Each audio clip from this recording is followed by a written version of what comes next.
खुदावंद यीशु मसीह के जलाली और अब्दी नाम में आप सबकी सलामती हो। मैं पास्टर शबाज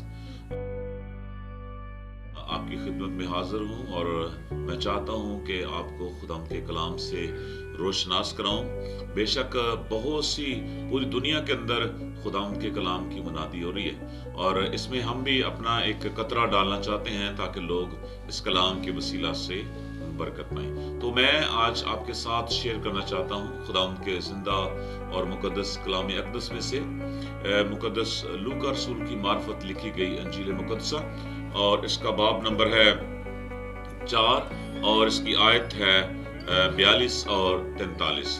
खुदावंद के पाक कलाम में लिखा है, जब दिन हुआ तो वो निकलकर एक वीरान जगह में गया और भीड़ की भीड़ उसको ढूंढती हुई उसके पास आई और उसको रोकने लगी कि हमारे पास से ना जा। उसने उनसे कहा, मुझे और शहरों में भी खुदा की बादशाही की खुशखबरी सुनाना जरूर है, क्योंकि मैं इसीलिए भेजा गया। खुदावंद हमें आज के कलाम के वसीला से बरकत बख्शे।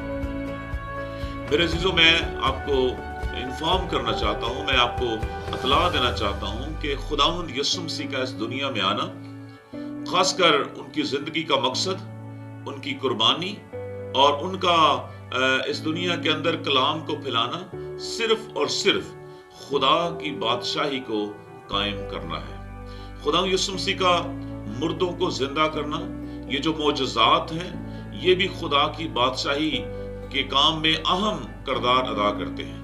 क्योंकि जब किसी की जिंदगी में तब्दीली होती है तो वो खुदावंद की तरफ रजूल आता है, उसकी जिंदगी में वह नवाया गुनाहों की कमी आती है और वो खुदा के बारे में सोचता है। इस हवाले के अंदर जो भी हमने पढ़ा है, मैं आपको बताना चाहता हूं कि लिखा है कि खुदावंद यीशु मसीह अपनी रूटीन की जिंदगी में वो उन लोगों के पास जो बीमार हैं, जो बदरू गिरफ्ता हैं, जो बीमारियों में मुब्तला हैं, खुदावंद यीशु मसीह उनके पास जाते हैं। लेकिन इससे पहले कि उनके पास जाएं, वो एक वीरान जगह के अंदर वो दुआ के लिए गए हैं और भीड़ ने जब देखा कि वो खुदावंद यीशु मसीह घर से निकल पड़े हैं और जो लोग थे, जो भीड़ थी, जो क्राउड था, वो खुदावंद यीशु मसीह का पीछा करते हुए उसके पास है। क्योंकि ये लोग जो थे, ये जिस्मानी शिफा के लिए खुदावंद यीशु मसीह के पास आते थे और रोटियां खाने के लिए आते थे और काफी वक्त खुदावंद यीशु मसीह के साथ गुजारते थे। और आपने वो वाकया सुना होगा कि जब 5000 को खाना खिलाया और खुदावंद यीशु मसीह ने कहा, ये मुतवातिर हमारे साथ हैं, और खुदावंद यीशु मसीह ने कहा कि इनका खाने का बंदोबस्त किया जाए। और इस हवाले के अंदर हम देखते हैं कि ये भीड़ खुदावंद यीशु मसीह को ढूंढती हुई उसके पास आई और उसको रोकने लगी। क्यों रोकने लगी? इसलिए कि वो चाहते थे कि उनके बीमार शिफा पाएं। और हमारे मुआशरे में भी हम टीवी चैनल्स पर देखते हैं कि बहुत सारे लोग जो हैं वो मुख्तलिफ बीमारियों की गवाही देते हैं। लेकिन ये अच्छा है, इसको मैं बुरा नहीं कहता, कि जिसको शिफा मिलती है वो आकर जरूर खुदा की तारीफ करता है, बताता है। लेकिन इन सबसे बड़ी गवाही यह है कि किसी ने कहा हो कि मेरी जिंदगी जो है वो तब्दील हुई है। मैंने कलाम सुना और मैंने अपने गुनाहों का इकरार किया। मैंने अपनी जिंदगी के अंदर जो कमी थी वो खुदावंद यीशु मसीह ने मेरी जिंदगी के अंदर कमी को पूरा किया। मैं आज के बाद ईमानदार हूं, मेरी जिंदगी में एक बड़ी नुमाया कमी हुई है, इसका फुकदान है, इसकी कमी है। और जरूर हम इस बात को एडमिट करें हम और इसको अपने अंदर लें कि ऐसा अलमिया हमारे पाकिस्तान में है। लोग सिर्फ और सिर्फ शिफा की गर्ज से जाते हैं, चर्च भर जाते हैं। आज बिजनेस बन चुका है, लेकिन खुदा चाहता है कि रूहें बचें। आज रूहों को बचाने का वक्त है, हमें रूहों को बचाना है।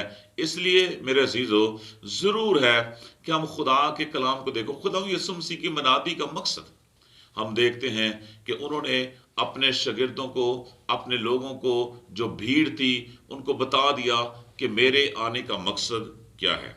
खुदा यीशु मसीह ने कहा कि मुझे और शहरों में भी जाकर खुदा की बादशाही की मनादी करनी है। खुदा यीशु मसीह की जिंदगी का मकसद, जब वो आजमाइश से निकलकर मनादी करने लगे। जब उन्होंने अपनी खिदमत का आगाज किया तो हम मरकस की अंजील में देखते हैं खुदावंद यीशु मसीह ने बड़े वाज़े तौर पर यहाँ बताया। पहला बाब मरकस और उसकी 12वीं आयत से मैं आपके सामने पढ़ूंगा।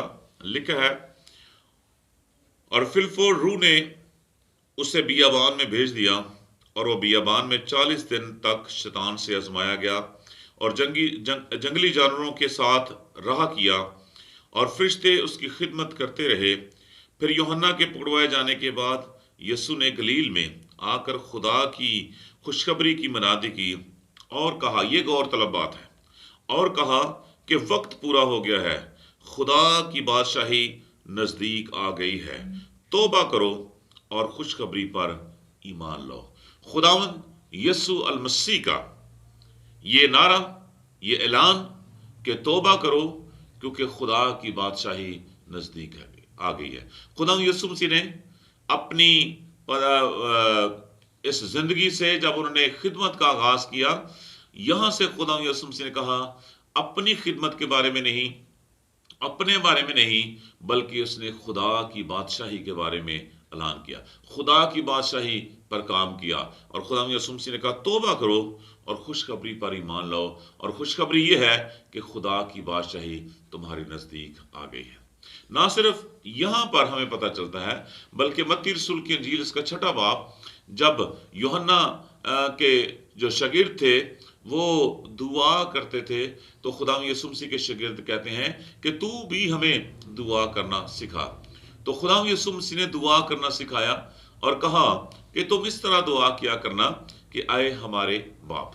पहला, खुदा यीशु मसीह ने ना सिर्फ अपनी तरफ इशारा किया बल्कि अपने बाप की तरफ इशारा किया, आए हमारे बाप, तू जो आसमान पर है, तेरा नाम पाक माना जाए, तेरी बादशाही है, तेरी मर्जी जैसे आसमान पर पूरी होती है जमीन पर भी हो। खुदावंद यीशु मसीह ने अपने शागिर्दों को अपने बाप की तरफ माइल किया, अपने बाप की तरफ कहा कि कहो कि आए हमारे बाप, तू जो आसमान पर है, तेरी बादशाही आए। और खुदावंद यीशु मसीह ने खुदा की बादशाही की मनादी की, खुदा की बादशाही को प्रमोट किया। और खुदा का कलाम बयान करता है लूका रसूल की इंजील उसका 9वां बाब, और लिखा है कि खुदावंद यीशु मसीह ने अपने शागिर्दों को इख्तियार बख्शा, अपने शागिर्दों को बताया, बदरूहों पर इख्तियार बख्शा और उनको कहा खुदा की बादशाही की मनादी करो। खुदा की बादशाही कहां पर आएगी? खुदा की बादशाही हमारे दिलों पर यीशु चाहता है कि हम जीते जाएं और हमारे दिलों पर खुदा की बादशाही है। मैं आपको बताना चाहता हूं 3 किस्म की बादशाही इस दुनिया में पाई जाती है। एक खुदा की बादशाही ईमानदारों के दिलों पर, दूसरी इंसान की अपनी बादशाही जो अना की बादशाही है, जो मैं की बादशाही है, और तीसरी जो है वो इब्लीस की बादशाही है। जब ये दोनों बादशाहियां गिरेंगी तो खुदा की बादशाही हमारे दिलों में आ जाएगी और खुदावंद के पाक रूह के वसीला से हमारे दिलों पर खुदा की बादशाही आ सकती है। मेरे अजीजों, जरूर पहले अपनी बादशाही को गिराएं, अपनी मैं को, अपनी अना को, अपनी ईगो को खत्म करें और कहें खुदावंद तेरी बादशाही है।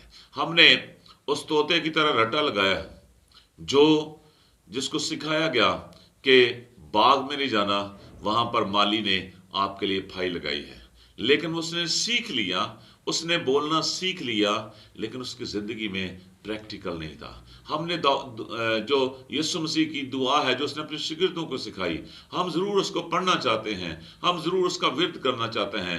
एक एक बच्चे को हम सिखाते हैं, अच्छी बात है, हमें सिखानी चाहिए, लेकिन खुदा चाहता है कि हम इस बात पर प्रैक्टिकल अपनी जिंदगी में लें।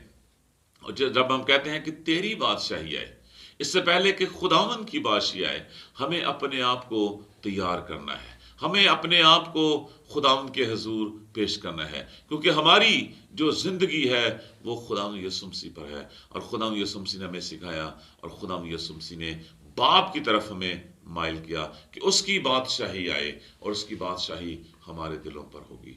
जब मेरी बादशाही, जब इब्लीस की बादशाही, और इब्लीस दुनिया का सरदार है, उसकी बादशाही हमारे दिलों पर राज करती है, दुनिया पर राज करती है। यीशु ने कहा वो दुनिया का खुदा है।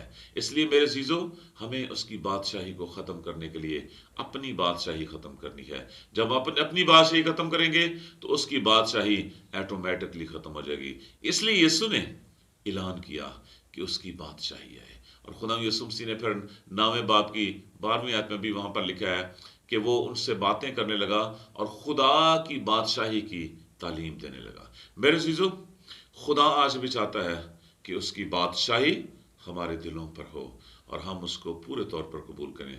हम इब्लीस को भी खुश करना चाहते हैं, हम खुदा को भी खुश करना चाहते हैं, लेकिन मेरे चीज़ों, ये फैसला आपके हाथ में है। आप किसको खुश करना चाहते हैं? अगर इब्लीस हमारी ज़िंदगी में राज करता है तो वो मौत के दरवाजे पर छोड़कर वापस आ जाता है, पीछे से धक्का देता है और हम हमेशा हमेशा की मौत में चले जाते हैं। लेकिन आज आपने फैसला करना है, आपकी ज़िंदगी में किसकी बादशाही है? खुदा की, आपकी अपनी, या इब्लीस की? ज़रूर आप इस बात पर गौर करें और खुदावंद आपको आज के कलाम के वसीला से बरकत बख्शे। आमीन। मेरा ईमान है कि आपको आज का कलाम का हिस्सा पसंद आया है और आप इसको ज़रूर कबूल करेंगे, और इसको वीडियो को शेयर करें और सब्सक्राइब करें ताकि खुदावंद आपको बरकत। Thank you for watching. God bless you.